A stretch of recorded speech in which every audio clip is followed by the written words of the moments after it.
สวัสดีค่ะวันนี้มาพบกับพี่ละออนะคะกับรายการพี่ละออมาคุยคลื่นเพื่อการศึกษาพระพุทธศาสนาและวัฒนธรรม104.50เมกะเฮิรตซ์วัดฝายหินนะคะก็วันนี้เป็นวันอาทิตย์ที่8นะก็ทุกคนวันนี้ก็ทำหน้าที่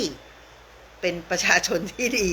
นะคะก็ทุกคนก็ไปเลือกตั้งกันนะคะตอนนี้นะคะก็แล้วแต่มุมมองนะคะแต่ตอนนี้พักยังไม่ชัวร์นะคะว่าเป็นพักไหนแต่ก็มีพักในดวงใจของเรานะคะแล้วก็เป็นพักที่ทุกคนอาจจะคาดหวังหรือไม่คาดหวังบางคนอาจจะมีความเสียใจดีใจนะคะที่ได้พักของตัวเองที่ตัวเองเลือกไปแล้วก็ได้นะคะหรือบางคนอาจจะแบบนอยโอ้ทำไมพักที่ฉันเลือกไม่ได้ก็ขึ้นอยู่กับมุมมองของแต่ละคนนะคะก็แล้วแต่การแบบอันนั้นคือการเมืองนะคะอันนั้นคือการเมืองก็ให้มันเป็นไปตามระบบนะคะของการเมืองที่เราใช้สิทธิ์ในการเลือกใช้สิทธิ์ในการเลือกตั้งใช้สิทธิ์ของประชาชนคนหนึ่งที่เสียภาษีที่เราเสียภาษีเราก็ต้องการผู้นำที่สามารถจะนำพาเราไปเขาเรียกว่ามุมมองที่ดีๆนะเราอาจจะไม่ต้องคาดหวังอะไรมากคาดหวังแค่ว่าขอให้เศรษฐกิจมันดีขึ้นนะคะขอให้มันดีขึ้นจะดีมากดีน้อยก็ถือว่าก็ยังดีกว่าที่พรรคที่เราไม่อยากได้แล้วเขาได้เป็นนะคะเราจะมานั่งโอ้ไม่มีความสุขอะนะไม่มีความสุขแต่พรรคไหนที่เราเลือกแล้วเขาได้เราจะรู้สึกมีความสุขขึ้นมานะก็คือรักใครชอบใครก็แค่นั้นเองนะคะอย่าไปซีเรียสอะไรกับการเมืองเพราะการเมืองเนี่ยเขาทะเลาะกันเดี๋ยวเขาก็ดีกันนะเราเป็นประชาชนก็ต้องทำมาหากินต่อไปเท่านั้นเองนะคะเพราะบางคนก็รู้กฎหมายบางคนก็ไม่รู้กฎหมายนะคะอันนี้ก็ขึ้นอยู่กับมุมมองของแต่ละคนโอเคการเมืองจบไปเราทำหน้าที่ของเราเรียบร้อยหมดแล้วนะคะคราวนี้ก็ขึ้นอยู่กับพรรคที่จะได้แต่งตั้งขึ้นมาเป็นรัฐบาลอันนั้นเป็นหน้าที่ของเขาและเราแค่เป็นประชาชนคอยมองคอยส่องดูว่าเขาจะทำตามที่เขาพูดหรือเปล่านะคะเขาจะทำตามที่เขาเคยให้นโยบายไว้นะคะเขาก็มีสิทธิ์ที่จะเขาเรียกว่าทำตามที่เขาพูดเนี่ยถ้าคุณทำได้จริงนะคะอีก4 ปีเนี่ยเลือกตั้งใหม่หรือคุณอาจจะอยู่ยาวๆ8 ปีเลยก็ได้นะคะถ้าคุณทำตามที่คุณพูดและประชาชนปากท้องดีขึ้นณเวลานี้คุณมีโอกาสได้มาเป็นนายกพี่ละออก็ไม่รู้ว่าพรรคไหนจะได้นะคะกลับมาเป็นนายกก็ขอให้ทำตามที่คุณได้สัญญากับประชาชนไว้ที่เขาได้เลือกคุณมานะคะทำตามแล้วก็ถ้าเกิดได้เป็นแล้วนะคะก็อย่าไปเขาเรียกว่าไปเขาเรียกว่าอะไรนะคำพูดไม่มีสัจจะเพราะคุณจะอยู่ไม่ได้นานนะคะบางคนเนี่ยเขาจะบอกว่าถ้าได้เป็นได้ทำเนี่ยอยู่อย่างแบบเขาเรียกว่าการเมืองอยู่อย่างเขาเรียกว่าเติบโตทีละนิดแต่มันจะกินยาวนะอันเนี้ยเราก็ไม่ค่อยพูดออกมาไม่ได้เอาอันนี้เป็นเรื่องของเราดีกว่า เป็นเรื่องของเราดีกว่านะการเมืองนี่มันพูดมากไม่ได้นะคะและอีกอย่างหนึ่งคืนนี้ก็ไม่ได้นะคะเมื่อวานเนี่ยพี่ละออได้พูดเอาไว้นะคะเยอะมันมีประโยชน์มากเลยนะคะมีประโยชน์มากนะคะเพราะว่าเราสามารถที่จะนำไปใช้ในชีวิตประจำวันได้นะตั้งแต่จัดรายการมามีกำลังพูดกับตัวเองว่าเมื่อวานนี้ฉันก็มีสาระนะไม่ใช่ว่าฉันจะพูดด้วยเปื่อยเฉยแฉะไปเมื่อวานนี้มีเขาเรียกว่ามีสาระอยู่นะ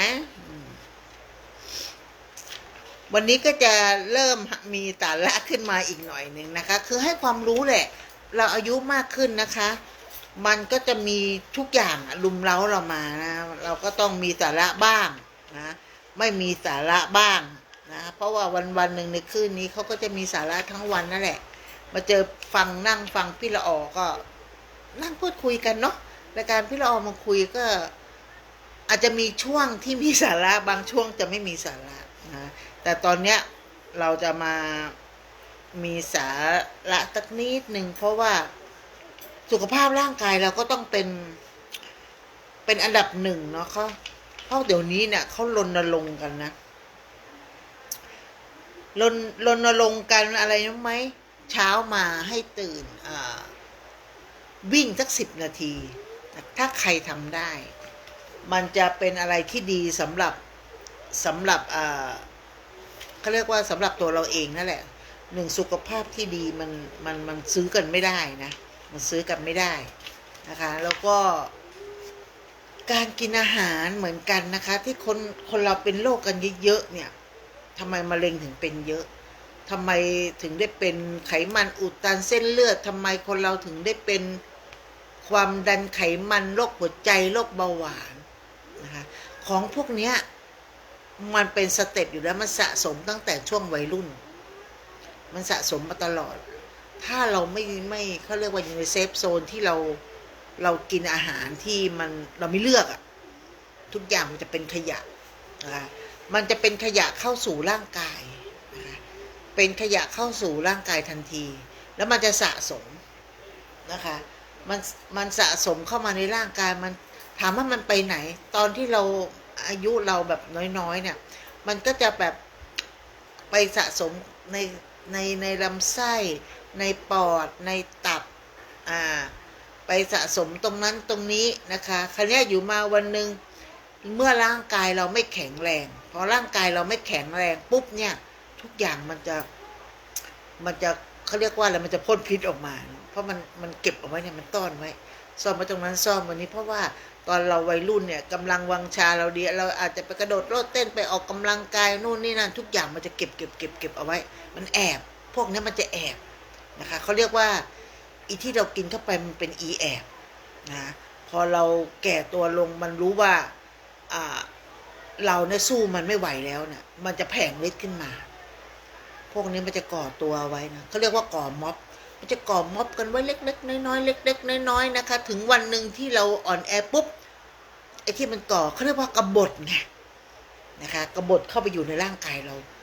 แหมเรากินอะไรเข้าไปมันจะเก็บสักวันหนึ่งนะมึงกินกูเข้ามามึงไม่รู้จักขับถ่ายกูออกไปนี่นะสักวันกูจะกบฏกูถ้าเกิดมึงร่างกายไม่แข็งแรงกูจะระเบิดออกมาทำให้มึงเป็นป่วยทำให้ร่างกายเป็นนู่นเป็นนี่เพราะเราไม่ดูแลตัวเองนะเหมือนเขาแก้แค้นนั่นแหละนะคะและแล้วหนึ่งการไม่กินของทอดไม่กินของมันนะคะถ้าช่วงวัยรุ่นเขาก็จะบอกว่ากินได้แต่อย่าไปแบบเยอะอาทิตย์หนึ่งกินสักครั้งหนึ่งการกินไขมันเนี่ยกันเหมือนกันนะสมัยก่อนพี่ละออคิดว่าทำไมคนโบราณเขาถึงไม่เจ็บป่วยเขาถึงไม่เป็นโรคมะเร็งเขาถึงไม่เป็นโรคอะไรที่ต้องมานั่งเป็นความดันไขมันไม่ต้องมานั่งกินยานะคะคนสมัยก่อนเนี่ยเขาไม่ต้องมานั่งกินอาหารฟาสต์ฟู้ดไม่มากินอาหารขยะนะคะอาหารขยะนะอาหารขยะที่ฝรั่งเขาไม่ค่อยสนใจอ่ะเขาไม่กินอ่ะฝรั่งบางประเทศเนี่ยคนต่างชาติบางประเทศเขาจะกินอาหารประเภทมังสวิรัติอาหารอะไรก็แล้วแต่ที่มันจะเป็นทำให้มันดีต่อสุขภาพของเขานะคะเขาจะกินเขาจะไม่กินพวกไขมันอิ่มตัวไขมันที่มันทำลายกับสุขภาพนะคะเขาจะไม่กินอะไรของมันของทอดแป้งพวกเนี้ยแล้วก็พวกดีกรีต่างๆนะสมัยก่อนเนี่ยคนไทยนะเขาก็จะไปซื้อหมูมาเนี่ยเขาก็จะมีมันหมูใช่ไหมมันหมูเขาก็จะมาเจียวเอากากหมูเจียวน้ำมันหมูเพื่อให้ได้กากหมูแล้วเขาก็จะเก็บน้ำมันหมูอันนั้นน่ะไว้ทำกับข้าวอันนั้นคือไขมันอะไรไขมันดีกินเข้าไปมันไม่มีโทษกับร่างกายนะ ไม่มีโทษต่อละกับร่างกายบางคนเนี่ยเขาเอาเจียวกากหมูมาเสร็จนะก็ไปร้อนๆไปคลุกกับข้าวนะคะแล้วก็เอาน้ำมันที่ทอดกับกากหมูเนี่ยมาโรยข้าวนิดหน่อยนะเขาก็จะซอยพริกซอยหอมแดงบีบมะนาวเข้าไปนะในอะไรนะในกากหมูนะคะซอยหอมแดงพริกขี้หนูต้นหอมนะคะบีบมะนาวลงไปหอมแดงลงไปแล้วก็คลุกเขากินมันฟินมันได้รสชาติที่อร่อยแม่พี่ละออพูดแล้วพี่ละออก็อยากจะกินขึ้นมาทันทีสมัยพี่ละออเด็กๆนะ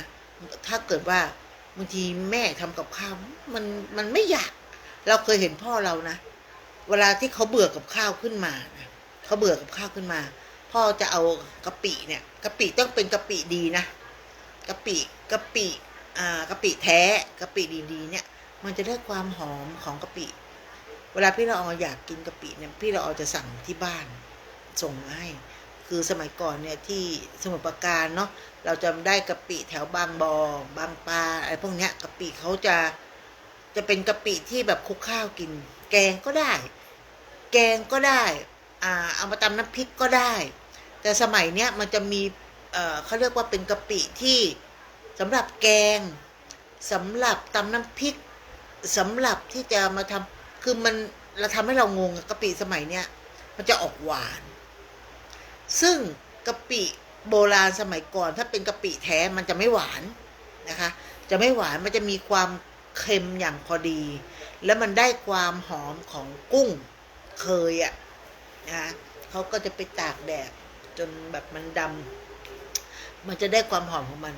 พ่อก็ไม่รู้จะทำอะไรเนาะมีกากหมูมั่งมีกะปิมั่งเอากะปิเนี่ยมาขยำกับข้าวมันข้าวกะปินี่แหละเอามาขยำปุ๊บซอยหอมแดงซอยพริกขี้หนูบีบมะนาวลงไปแล้วก็ใช้มือเปิบพ่อกินอย่างอร่อยเราเป็นเด็กเราก็ดูพ่อทำกินน่ากินเราก็เอามั่งให้พ่อทำให้มั่งพอเราทำให้มั่งเราจะใช้มือเนาะพ่อเนี่ยชอบกินมือมากเราก็จะใช้มือเปิดมันอร่อยมันจะได้อารมณ์ที่มันแบบไม่ต้องเยอะนะก็แปลกนะคนโบราณสมัยก่อนเขาจะไม่ค่อยกินหมูไม่ค่อยกินอะไรเขาจะมีปลาแล้วก็ตำน้ำพริกนะตำน้ำพริกแล้วก็ผักต้มผักลวกผักสดที่บ้านนี่กินแบบว่าเป็นกระมังขันโตกเลยผักสดมีน้ำพริกถ้วยหนึ่งนะคะมีไข่ทอดสักจานหนึ่งแค่นี้มันเลิศมากแล้วมันจะได้ความที่แบบมันไม่อ้วนภาพจำที่เราเห็นพ่อเราแม่เรานะคะทำกับข้าวกินแบบเนี้ยคือทุกมื้อเนี่ยมันจะต้องมีน้ำพริกกะปิทุกมื้อจะต้องมีน้ำพริกอยู่ในถาดที่บ้านจะเป็นถาดเขาจะสำรับมาเนาะสำรับเขาจะยกทำสำรับมาก็เหมือนขันโตกแหละภาคเหนือจะเป็นขันโตกใช่ไหมภาคคนไทยก็จะเป็นถาดในถาดนั้นในขันโตกนั้นก็จะมีน้ำพริกกะปิ1 ถ้วยหรือน้ำพริกตาแดงหรือจะเป็นน้ำพริกขี้กาอะไรก็แล้วแต่มันทำให้แบบสุขภาพเขาดีเขาไม่เจ็บป่วยไม่เป็นนู่นนี่นั่นไม่เป็นอะไรเลยเนี่ยแม่พี่ละออกคนหนึ่งฟันนี่เรียงเต็มปากไม่มีคำว่าแกอายุ70 กว่าแล้วจะ80แล้วนะฟันแกยังเต็มปากนะไม่ใช่เป็นแบบคนเฒ่าที่แบบเคี้ยวว่าวไม่นะฟันนี่เต็มปากเลยเต็มปากจริงๆไม่มีคำว่าปวดฟันไม่หลุดไม่ถอนไม่อะไรทั้งสิ้นเพราะแก1ที่พี่ละออบอกเมื่อวานว่าแกแปรงเกลือ2แกชอบกินผักตอนนั้นพี่กินผักไม่ค่อยกินอะไรที่มันเป็นอะไรที่มันเป็นของทอดของมันของหวานที่บ้านนะที่บ้านเนี่ยคนแวดข้างบ้านเหมือนบ้านเนี่ยของพี่ละออเวลามีหน้าสโหนมีฟักทองมีอะไรก็แล้วแต่เขาจะทำเขาเป็นครอบครัวใหญ่เนาะเขาจะทำขนมหวานเนี่ยเป็นหม้อเลยทำกินส่วนบ้านพี่ละออเนี่ยจะเป็นบ้านที่ไม่กินของหวานไม่ทำของหวานไม่ติดหวาน เวลาบ้านอาทำขนมหวานหม้ออย่างใหญ่เนี่ยเขาเลี้ยงเขากินกันทั้งบ้านเนี่ยเขาก็จะตักมาให้เราถ้วยหนึ่งเนี่ยคือกินทั้งบ้านไม่หมดเพราะอะไรเพราะที่บ้านเราไม่ชอบกินอะไรที่มันเป็นหวาน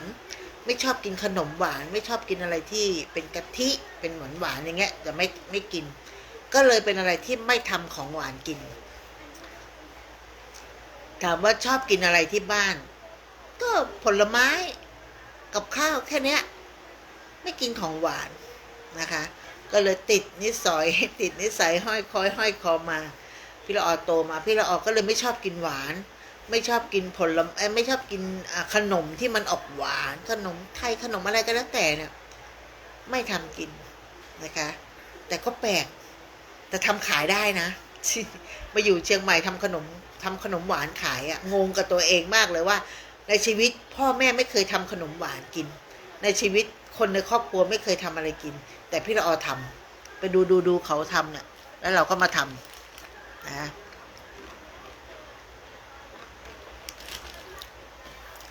ตอนเป็นเด็กนั่งแต่ดูแม่ทำกับข้าวอ่ะอลัมพบทยะไล่ซะยาวนะคะก็คือ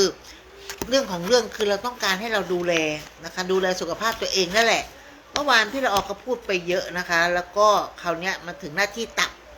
บเนี่ยมันก็เป็นอะไรที่สำคัญหน้าที่หลักของตับนะคะมันก็จะเป็นเขาเรียกว่าผลิตน้ำดีในถุงน้ำดีเนี่ยมันจะช่วยกรองเลือด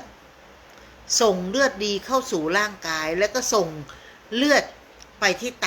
นั่นนะคะแล้วก็ไปล้างสารพิษและตับยังช่วยย่อยอาหารแล้วก็ดูแลเส้นผมของเรานะคะเส้นผมขนเล็บถ้าตับทำงานหนักไตก็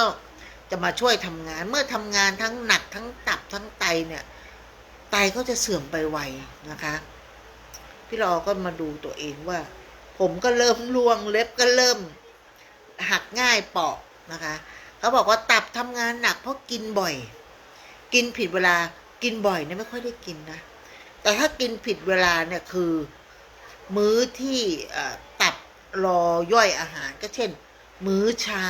นะคะเราได้กินอาหารมื้อเช้าระหว่าง7 โมงถึง9 โมงเมื่อเช้ากินอาหารเช้าประมาณไปกินที่ไหน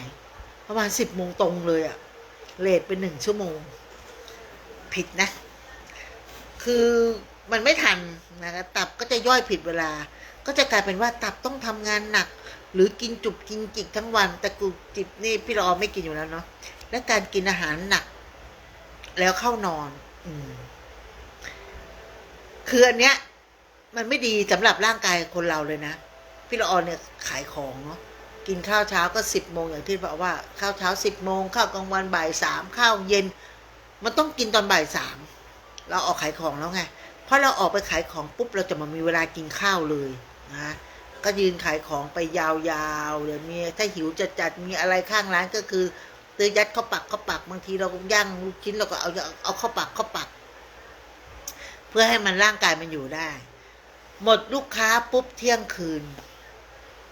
ได้นั่งพัก5 ทุ่มครึ่งนั่นแหละได้นั่งพักสบายข้าวมาแล้ว ข้าวมาแล้ว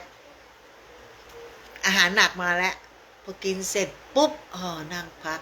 เที่ยงคืนตี 1เก็บร้านนู่นนี่นั่นเสร็จเก็บร้านเสร็จปุ๊บตี 1แต่ยังดีหน่อยว่าไม่อิ่มปุ๊บไม่ใช่ล้มตัวนอนปั๊บแต่อิ่มปุ๊บเที่ยงคืนกินอาหารหนักเนี่ย5 ทุ่มเที่ยงคืนกินข้าวเนี่ย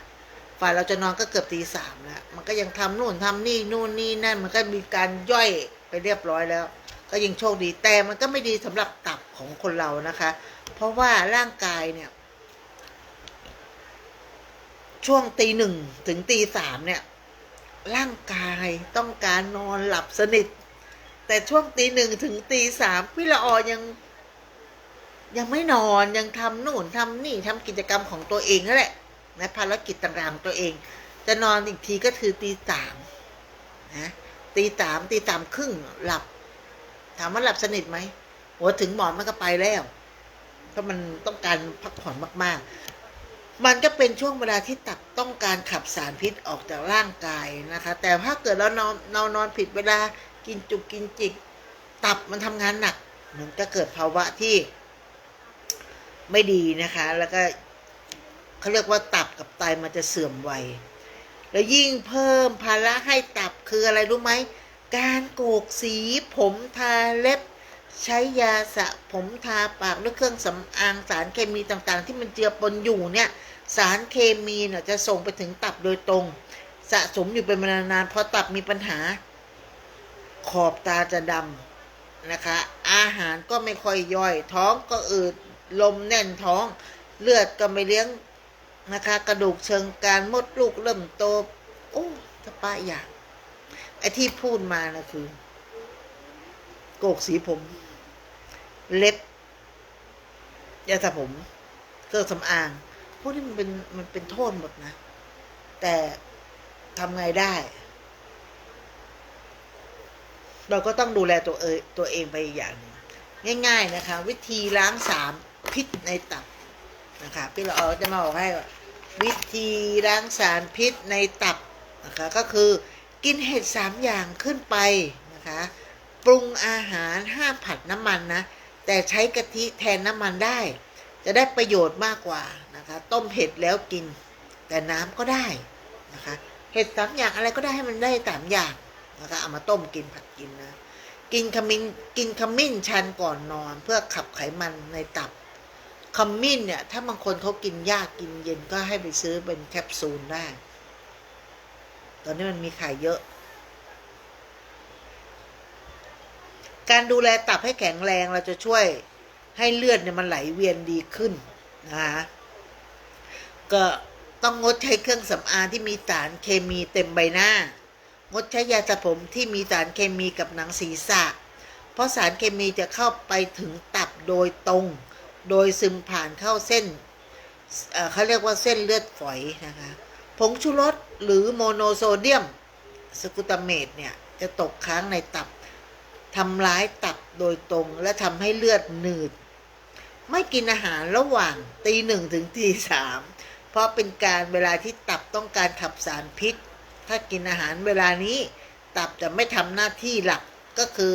การขับสารพิษออกจากร่างกายมันก็แย่อันนี้คือเกี่ยวกับตับนะแล้วก็ตอนนี้นะคะอากาศเปลี่ยนแปลงตอนนี้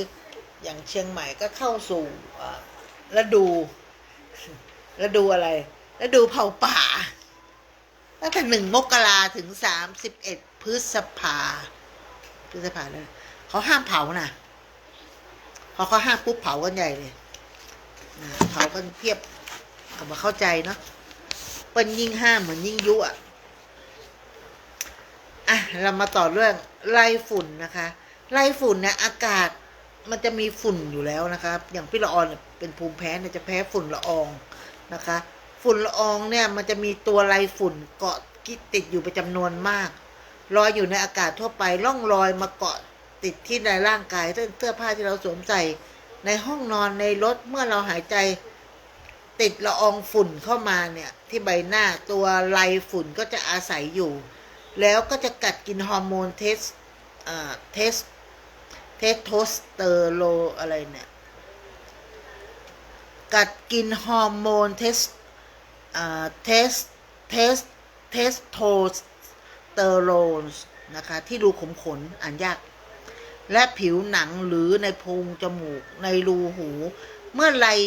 ล่ฝุ่นกินแล้วก็ต้องขับถ่ายทิ้งในบริเวณเขาเรียกว่าทิ้งในบริเวณที่ไล่ฝุ่นอาศัยอยู่ก็จะเกิดเป็นเชื้อราอักเสบได้ง่ายถ้าเกิดขึ้นที่ใบหน้าก็จะเป็นสิวถ้าเกิดที่หนังศีรษะก็จะเป็นเชื้อราที่หนังศีรษะไล่ฝุ่นจะกินทั้งเลือดและน้ำเหลืองด้วยเยอะนะไล่ฝุ่นเนี่ยวิธีขับไล่ไล่ฝุ่นก็คือกินขมิ้นชันแคปซูลเป็นประจำกินน้ำมะพร้าววันละ1 ลูกไม่ต้องกินเนื้อมะพร้าวเพื่อเพิ่มเอสโตรเจนโลชั่นใช้โลชั่นน้ำมะเฟืองนะคะชโลมผิวกายเพื่อขับไล่ไล่ฝุ่นและยังช่วยลบรอยเหี่ยวย่นบนใบหน้าให้หายไปทีละน้อยอันนี้เกี่ยวกับไล่ฝุ่นนะคะในวัย40-50 อัพ60ไปเนี่ย40ขึ้นไปเนี่ยจะเริ่มไม่ก๊อบแก๊บก๊อบแก๊บก๊อบแก๊บที่หัวเข่ามันจะมีน้ำหล่อเลี้ยงในหัวเข่าพออายุมากขึ้นเนี่ยเขาเรียกว่าหัวเข่าเราจะเริ่มเสื่อมนะน้ำในหัวเข่ามันจะเริ่มแห้งมันทำให้เราเดินก๊อบแก๊บก๊อบแก๊บก๊อบแก๊บนะคะไม่ไหลลื่นนะเขาบอกว่าปวดเข่า4 ด้านเนี่ยนะคือจะเป็นบริเวณลูกสะบ้าหัวเข่าจนถึงหน้าแข้งนะคะเส้นเขาบอกว่ามันโอกาสที่มันปวดได้ก็คือเรากินอาหารไม่ตรงเวลาแหละไม่กินอาหารเช้ากินอาหารรสจัดหรือเป็นคนที่วิตกกังวลมากๆกระเพาะอาหารก็ยังทนได้อยู่ไม่เป็นอะไรนะคะแต่นานๆเข้าก็ฟ้องที่เข่าเราก็ต้องหาตัวเสริมมานะคะปวดเข่าด้านหลังก็บริเวณขาพับสาเหตุมาจากกระเพาะปัสสาวะเช่นกั้นปัสสาวะบ่อยหรือคุมปัสสาวะไม่ได้กระเพาะปัสสาวะเองยังฟ้องเหตุการณ์ในร่างกายอีกหลายอย่างถ้าเรามีปัญหากระเพาะปัสสาวะอาจจะเป็นตัวบ่งบอกถึงอาการเบาหวานหรือมดลูกรังไข่เรื่องของไตเรื่องของเส้นใหญ่ไม่ดีแล้วกระเพาะปัสสาวะก็จะมาฟ้องตรงใต้เข่าหลังขาพับอารมณ์แบบหวาดๆกลัวๆเป็นเหตุให้ทางช่อง7เนี่ยเขากลัวผู้ที่อยู่คนเดียวกลัวถูกทอดทิ้งกลัวลูกไม่เลี้ยงหรือความสุขค่ะเขาก็ไม่กล้าจะคิดอันนี้ก็จะเป็นหัวเข่าด้านในนะส่วนการปวดหัวเข่าด้านในกี้ด้านนอกนะก็อาจจะเกิดจากม้ามก็ได้นะคะหรือเป็นปัญหาของคนที่เป็นเบาหวานความอ้วนหรือกล้ามเนื้อกำลังจะเสื่อมไปในที่สุดเนี่ยมันก็ทำให้เส้นสันปะไขว่เนี่ยไม่ใช่เส้นมันจะทำให้ไขมันเปลี่ยนเป็นกล้ามเนื้อโตๆโดยกินขมิ้นชันเข้าไปด้วยนะคะอ่านผิดอ่านถูกแล้วก็อาจเกิดจากตับเพราะใช้เครื่องตับเนี่ยเพราะใช้เครื่องสำอางและยาสระผมและการโกกผมพวกนี้มันจะไปสะสมในตับโดยตรงนะคะเช่นอาหารบางอย่างมันจะมีสารฟอกขาวสารกันบูด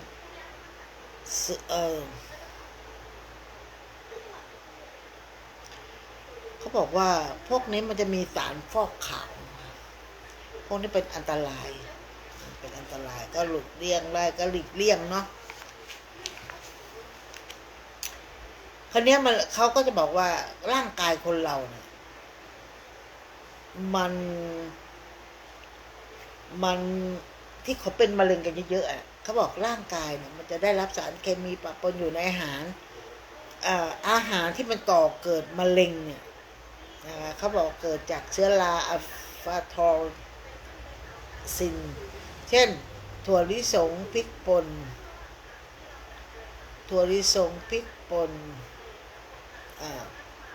ตำบล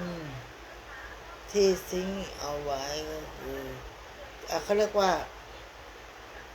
ถั่วลิสงพริกป่นงาดำป่นเขาเรียกว่าคั่วทิ้งไว้หรือทิ้งไว้สัก20 นาทีนะก็จะเกิดเชื้อราอัลฟาทอซินเข้าไปยึดพื้นที่และอาหารที่เกิดจากเชื้อราเนี่ยมันจะเป็นเขาเรียกว่าที่จะอาหารที่เป็นเชื้อราก็จะเป็นพวกปิ้งย่างจนไหม้เกี๊ยมเนื้อสัตว์หมักดินประสิวใส่สารกันบูดสารฟอกสีพวกนี้มันก่อมะเร็งหมดแหละนะคะเกิดจากฮอร์โมนเพศชายนะคะและเพศหญิง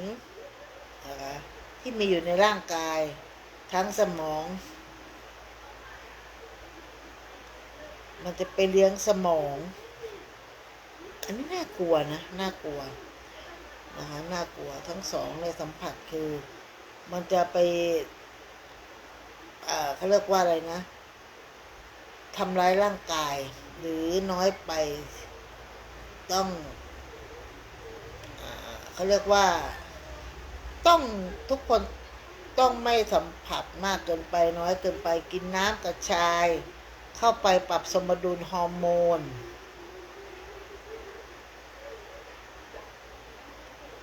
ปรับอุณหภูมิฮอร์โมนนะคะแล้วมันก็จะทำให้ร่างกายที่เสื่อมเนี่ยกลับมาฟื้นตัวแล้วก็เจริญเติบโตโดยเร็วก็นั่นแหละมันผสมผสานกันทุกอย่างอ่ะการที่เรากินพวกถั่วลิสงนะคะพวกถั่วลิสงพวกพริกป่นงาดำเนี่ยมันจะส่งผลมาที่เราอนุมูลอิสระคือสารพิษอะไรคือสารพิษ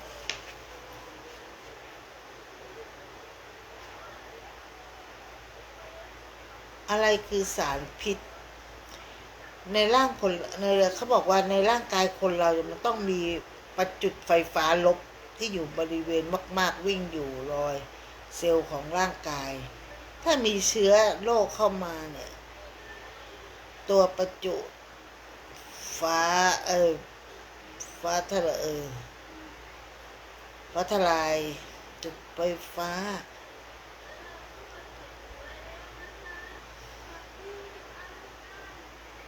ก็จะมีผลได้หมดนะเวลาเชื้อโรค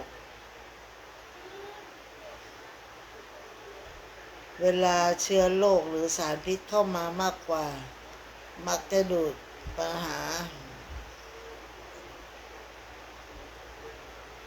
ตัวประจุไฟฟ้าเนี่ยมันจะมาจากไหนการกินผักนะคะหรือร้านสัมผัสเนื้อมากไปก็จะมีการกินเนื้อคือไอ้ที่พี่ละออพูดเนี่ยก็คือเราต้องดูแลตัวเองไม่ต้องมานั่งพึ่งอะไรพวกเนี้ยนะคะไม่ต้องมานั่งพึ่งแล้วพี่ละออพูดเนี่ยตะกุกตะกักเพราะว่าหนึ่งเราไม่เข้าใจศัพท์ศัพท์ที่คำศัพท์ที่เราต้องเรียนรู้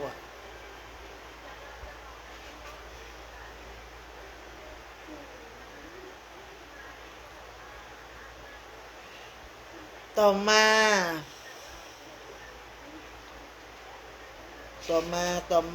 อะไรที่น่าสนใจ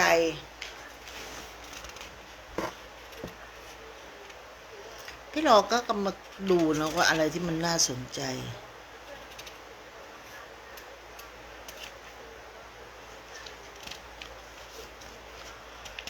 เส้นผมบางๆมาดูเรื่องเส้นผมดีกว่าเส้นผมบนศีรษะเส้นผมบนศีรษะเนี่ยจะเป็นสีดำตามเผ่าพันธุ์ของคนไทยถ้าโกรกผมย้อมผมเปลี่ยนสีผมสีอื่นจะมีผลต่อหัวใจ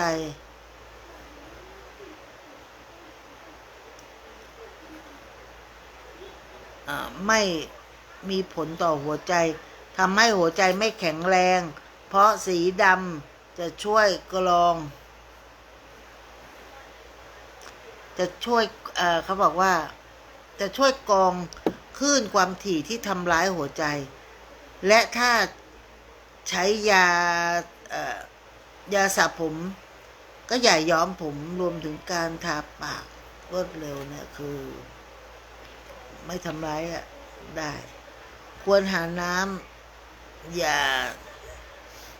ที่ปรุงด้วยสมุนไพรที่ไร้สารเคมีเนี่ยมันก็จะดีกับร่างกายของเรานะคะแล้วก็มีเคสตกค้างที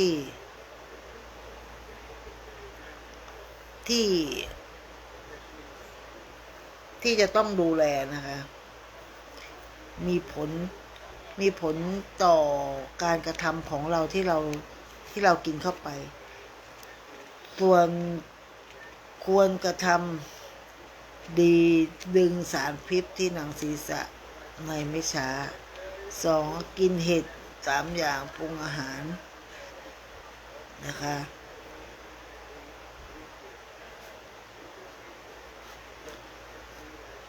ก็ก่อนนอนเนี่ยก็กินเห็ด3 อย่างปรุงอาหารเขาเรียกว่าขับสารพิษที่ตับเป็นประจำและขมิ้นชันก็ชอบนะคะชอบ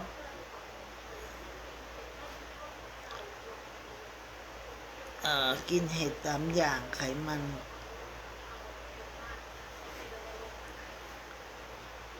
แค่เราเขาบอกว่าให้เรากินหัวไชเท้านะปรุงอาหาร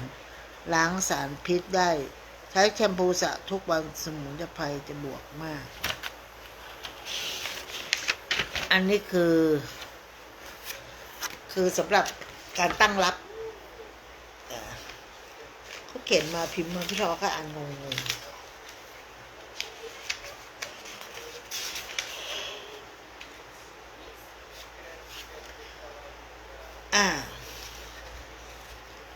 เขาบอกว่าเรามาดูอันนี้กันดีกว่ามาฟังอันนี้ดีกว่าการใส่แหวนนะคะโลหะบำบัดเขาบอกว่านิ้วโป้งเนี่ยใส่แหวนเงินช่วยให้ปอดแข็งแรงหายใจเต็มอิ่มดูดสารพิษที่ปอดนิ้วโป้งนะนิ้วชี้ใช้แทนเงินช่วยลดความสดความอ้วนแล้วก็เป็นเกาต์ใช่อันนี้หรือเปล่านะ2ใส่แหวนทองช่วยลำไส้ใหญ่ให้ขับถ่ายสะดวกส่วน3ให้ใส่แหวนทองช่วยให้กระเพาะอาหารแข็งแรงกับปวดขาส่วนนิ้วกลางตะกี้นิ้วชี้ไปแล้วนะส่วนนิ้วกลางใส่แหวนเงินที่ช่วยประคอง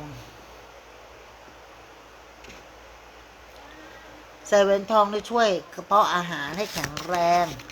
ปวดหัวเข่าอะไรพวกนี้นะคะส่วนนิ้วกลางเนี่ยนิ้วกลางก็ใส่แหวนอยู่แต่ช่วยกรองเลือดที่ไหลผ่านหัวใจให้สะอาดป้องกันหัวใจวาย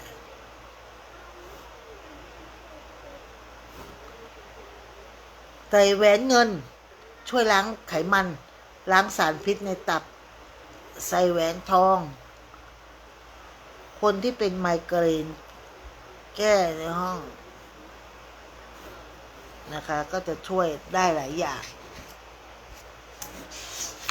บางอย่างมันก็ฟังดูมันก็ไร้สาระ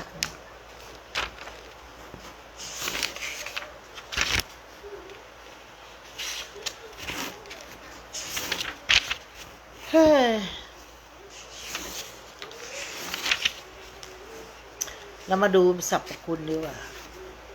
สรรพคุณทำให้ร่างกายเราสดชื่นราชาแห่งสมุนไพรคือกระชายปั่นคั้นน้ำเนี่ยน้ำกระชายมีขายวิตามินซี B1 B3 B6 และเคสไม่ต้องดึงออกดึงอันที่1นะคะช่วยบำรุงเส้นผมให้แข็งแรงกระดูกไม่เปราะบางนะคะแล้วก็ช่วยบำรุงตับไตให้แข็งแรงด้วยนะดูแลระบบนมลูกรังไข่ส่วนบำรุงหัวใจแล้วก็มาช่วยบำรุงหัวใจช่วยให้ระบบกล้ามเนื้อของหัวใจแข็งแรงสม่ำเสมอช่วยให้เลือดไหลเวียนไปเลี้ยงร่างกายอย่างดีส่วนอันนี้เข้าใจอยู่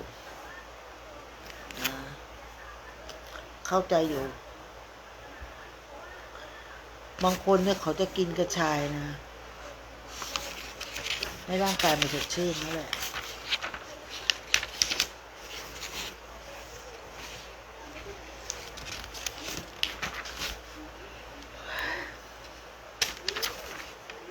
อันนี้กระเจี๊ยบกับพุทราจีนเนี่ยมันจะล้างไขมันนะผู้ฟังนะเตรียมกระเจี๊ยบ1 กำมือกับพุทราจีน1 กำมือนะคะแล้วก็ไปต้มด้วยกันนั่นแหละใครชอบหวานแล้วก็ใส่ตามใจชอบแล้วไม่ชอบก็ไม่ต้องไปใส่มันอันนั้นคือต้นไม้ที่เราต้องกินนะกระเจี๊ยบกับพุทราจีนคนเนี้ยอันนี้เป็นรางจืดนะรางจืดเนี่ยต้นไม้ที่ใช้รางจืดเขาบอกล้างน้ำในเลือดกินของหวานมากๆทุกวันจนกินจนเขาเรียกว่ากินจนความต้องการของร่างกายเป็นน้ำตาล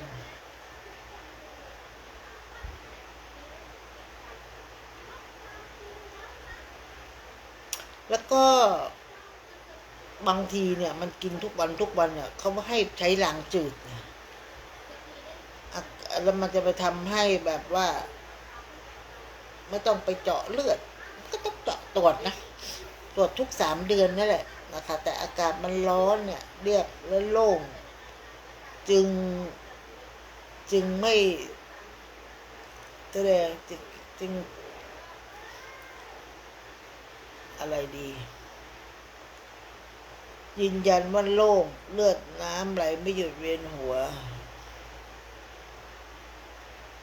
มันจะโล่งไปคนเดียวกินเขาเรียกว่ากินครบน้ำตาลน้ำตาล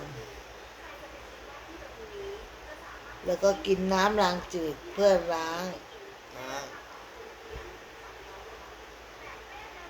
อันนี้ก็คือใช้ล้างจืดมันช่วยบรรเทาได้ต่อไปชามะละกอล้างไขมันในไส้ได้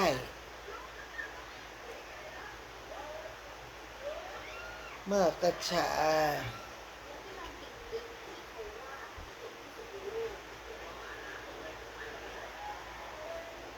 เก็บจะดึงอย่างแรงแล้วนะช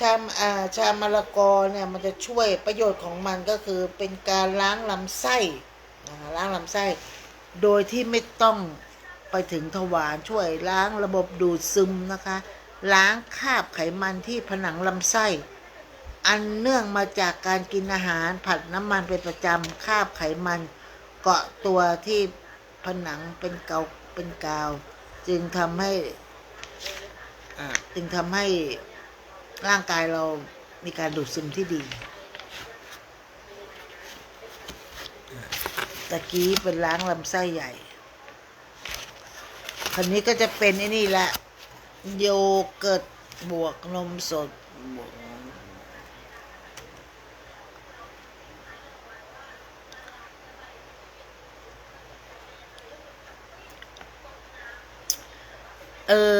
ล้างลำไส้มันจะมีประโยชน์มีหลายๆทางนะคะก็จะมีโยเกิร์ตนมสดนมผึ้งมะนาวนะคะ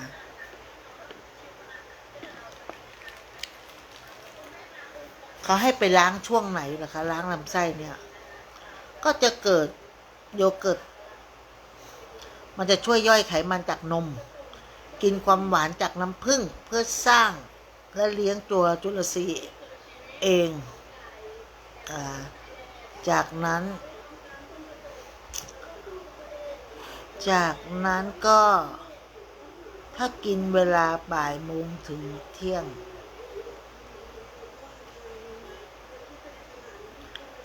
นะคะแล้วก็กินตอนเย็นเนี่ยมันจะล้างลำไส้เล็กคือกินตอนเย็นจะอ้วนเวลาไหนก็ได้นะคะแล้วแต่สะดวกถ้าไม่มีน้ำผึ้งก็ใช้น้ำอ้อยแทนได้ถ้าไม่มีน้ำมะนาวนะคะใช้ไม่มีน้ำผึ้งก็ใช้น้ำอ้อยแทนได้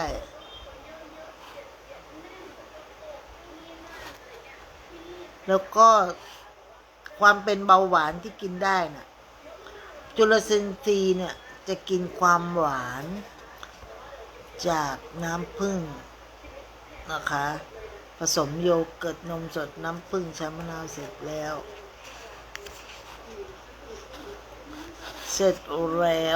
นะคะก็จะทิ้งไว้ 15-30 นาทีเพื่อให้จุลทรีย์เนี่ยมีประโยชน์นะคะ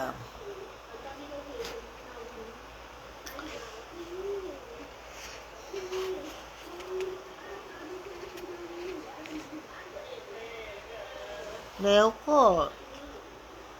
เด็กกินแล้วก็จะช่วยย่อยนะบำรุงสมองได้ดีโยเกิร์ตนี่ต้องเป็นรสธรรมชาตินะครึ่งถ้วยนมแล้วก็มานมธรรมดานะ1 แก้ว1 กล่อง250 ซีซีช้อนมะนาวแล้วก็มันช่วยได้หลายอย่างนะมันช่วยได้หลายอย่างก็ที่พี่เราเอาพูดมาก็ลองเอาไปทำตามนะลองเอาไปทำตามแล้วเราจะรู้ว่ามันมีประโยชน์นะคะเหมือนกับที่เรากินเห็ด3 อย่างนะครับพวกนี้เนี่ยมันจะเป็นเห็ดหูหนูเห็ดหูหนูขาวเห็ดหอมเห็ดฟางเห็ดนางฟ้าเห็ดโคนแล้วก็เห็ดโคนของเรามีเบอร์อันที่2ก็จะมีเทสตะกี้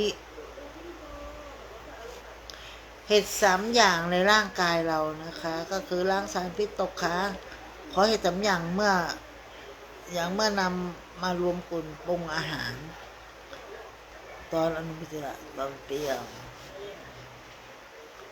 นะคะในเห็ด3 อย่างเนี่ยอย่างที่พี่พออ่านให้ฟังว่ามีทั้งเห็ดโคนเห็ดเข็มทองนะคะเห็ดนางฟ้าเห็ดฟางเห็ดหอมเห็ดหูหนูขาวเห็ดหูหนูดำพวกนี้มีประโยชน์หมดเขาเรียกว่าในโปรตีนในเห็ด3 อย่างเมื่อรวมกันแล้วอารมณ์อาหารก็จะจากโปรตีนก็จะเป็นเห็ดนะร่างกายก็จะดูดซึมได้ง่ายนะคะแล้วก็จากงานเนี่ยพอจะได้นอน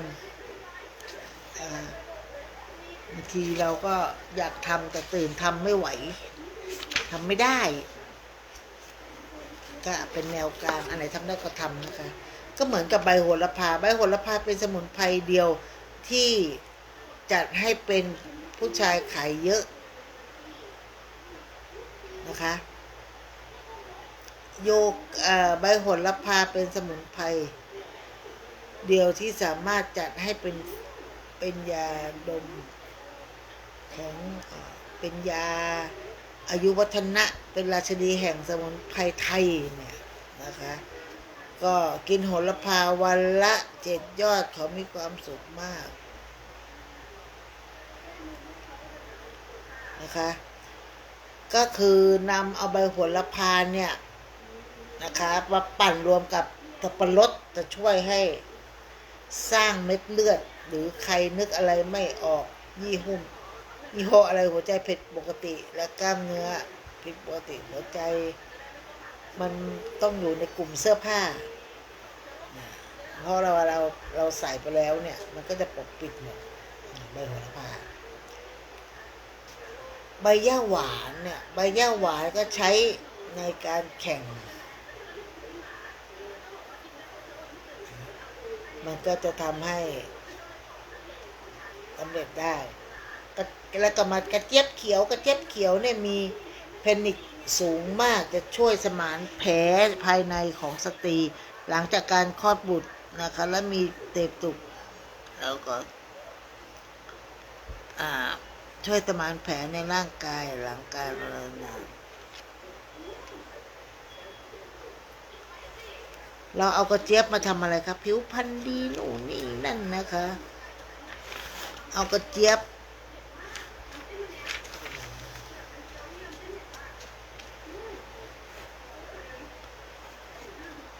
ไม่มีที่บอกเราต้มเสร็จเราก็กินนั่นแหละกินต่างน้ำไปมันก็จะขับถ่ายระบบดีๆไปย่อยสลายตามหลอดเลือดต่างๆอะไรพวกนี้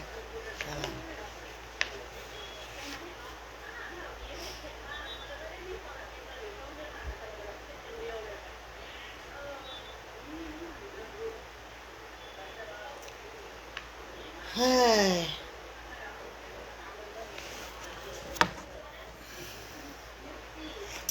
ก็ไว้คราวหน้านะคะจะมาพูดต่อช่วงนี้พอดีมันได้เวลาแล้วเนาะเสาร์อาทิตย์หน้าพี่ละออจะมาต่อนะคะว่ากินยังไงให้มันสุขภาพดีนะคะกินยังไงให้มันโน่นนี่นั่น ราะว่าบางครั้งเราต้องดูแลตัวเองนะดูแลตัวเองที่ร่างกายเราเริ่มถดถอยเริ่มทำอะไรก็เหนื่อยง่ายทำอะไรก็เอ่อเริ่มไม่ค่อยไหวเดินสัก2-3 ก้าวขึ้นเขานะเดิน2-3 ก้าวทำไมไม่ฉันเหนื่อยอย่างนี้เนาะใจสั่นดึกๆแต่ก็ขึ้นก็มาเข้าใจนะคะเหมือนกันค่ะการที่เราดูแลสุขภาพเราสามารถที่จะไปไหนทำอะไรก็ได้เดินวันละ10 รอบวันละ3 รอบได้หมดตื่นเช้ามาวิ่ง10 นาทีอย่างก็สอนเนี่ยเขาบอกว่าวิ่งวันละ10 นาทีเนี่ยมันจะทำให้สุขภาพเราดีขึ้นนะคะวิ่ง3 นาทีวิ่ง10 นาทีเดินทนเดินเร็วอะไรก็แล้วแต่ให้มันได้10 นาทีทำอย่างนี้ทุกวันผมหายไวเพราะว่าผมเชื่อฟังคุณหมอทำให้สุขภาพเรามันจะดีขึ้นนะถ้าเราดูแลตัวเราเองดีนะดูแลตัวเราเองดีเราไม่ต้องไปพึ่งยานะไม่ต้องไปพึ่งอะไรเพราะนั้นนะคะเวลาก็ล่วงเลยมาแล้วค่ะตี 1ละนะคะอีก4 นาทีก็จะมาล่ำลากันดีกว่าแล้วพี่ออกง่วงนอนอะ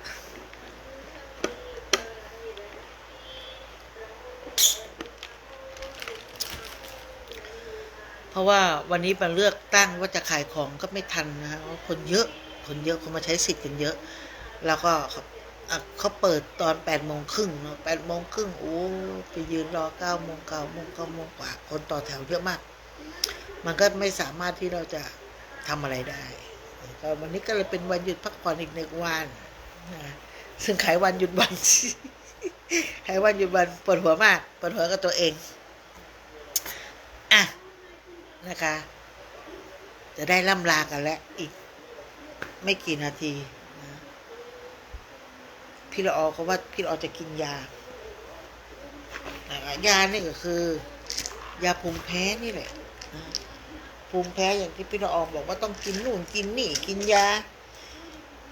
เนี่ยถ้าเราดูแลตัวเองนะเราก็ไม่ต้องมาเป็นภูมิแพ้ไม่ต้องมาเป็นความดันไขมันอะไรพวกเนี้ยมันก็ไม่ต้องมานั่งกินยานะคะเพราะเราดูแลสุขภาพเราให้ดีขึ้น